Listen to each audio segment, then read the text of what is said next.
Hello, my name is Birta, and today I will be interviewing Rosa Park. She was a civil rights activist born in Tuskegee, Alabama on the 4th of February 1930. She became famous for her role in the Montgomery bus boycott and was arrested for not giving up her seat to a white person on a bus. Park's bravery inspired many others to join the fight for civil rights, and she became known as the mother of civil rights movement. In this interview, Parks reflects on her life legacy and shares her thoughts on the ongoing struggle for social justice. What was it like growing up in the South as a black person? Growing up in the segregated South, I was frequently confronted with racial discrimination and violence. I grew up on a farm with my grandparents in a one-room schoolhouse. Despite going through discrimination and segregation from an early age, I graduated from high school at the top of my class. Rosa Parks played a pivotal role in the Montgomery bus boycott by refusing to give up her seat on the Montgomery bus in 1955. Can you tell me your point of view of what happened on the bus? The buses at the time were divided into two. The front was filled up with white people and the back with black people. People were obligated to give up their seat if a white person needed to sit. I sat in the front row of the black section, and the driver was demanding me to give up my seat for a white man. I was in a discussion before about Montgomery's racist laws, so I simply refused. And what happened after? Well, after this whole thing went down, I spent a few hours in jail for violating a Montgomery segregation code, and a few years later for the Montgomery bus boycott.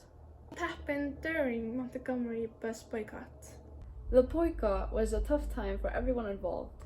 We had to walk long distances to get to work and school, and some people even lost their jobs. But we were determined to fight for our rights and make a change. What impact did the Montgomery bus boycott have on the civil rights movement?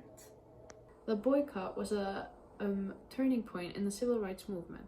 It showed the people could come together and make a difference. It inspired other protests and boycotts around the country. We're going to talk about civil rights since you played a big part in that movement. How is your history in the civil rights movement? At an early age, I began activism. I joined the NAAPC Youth Council in Montgomery, Alabama, and worked alongside other civil rights activists, including E.D. Nixon, to challenge segregation and discrimination in the city. What inspired you to become involved in the civil rights movement? I grew up in a family that valued education and equality. When I saw the injustice of segregation and discrimination, I knew I had to do something to help. What happened after the Montgomery bus boycott? After the boycott, me and my family faced harassment and struggles to find work in Montgomery. I eventually moved to Detroit with my husband in 1957, where I continued my activism and worked for Congressman John Conyers. I remained an important figure in the civil rights movement, speaking out against discrimination and injustice until my death in 2005. Have you ever worked with other partners in particular? Yes, I worked alongside Martin Luther King Jr., E.D. Nixon, and the president of the cause, Joe Ann Robinson. I really like how they have had an impact on equality and are helpful to society like I am. Did you take part in other projects? Yes, I also worked in other social justice issues, including women's rights and the fight against apartheid in South Africa.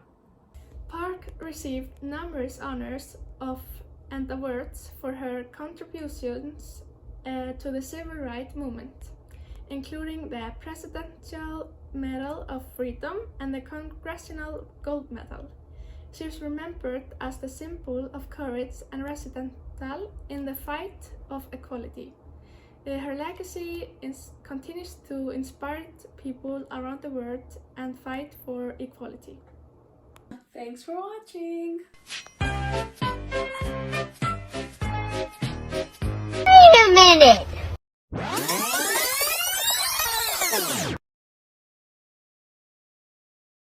Desecration.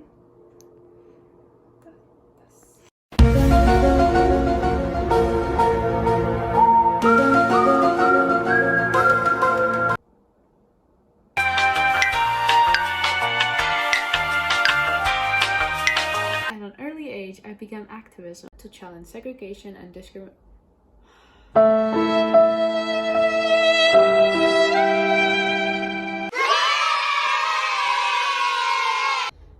Civil rights.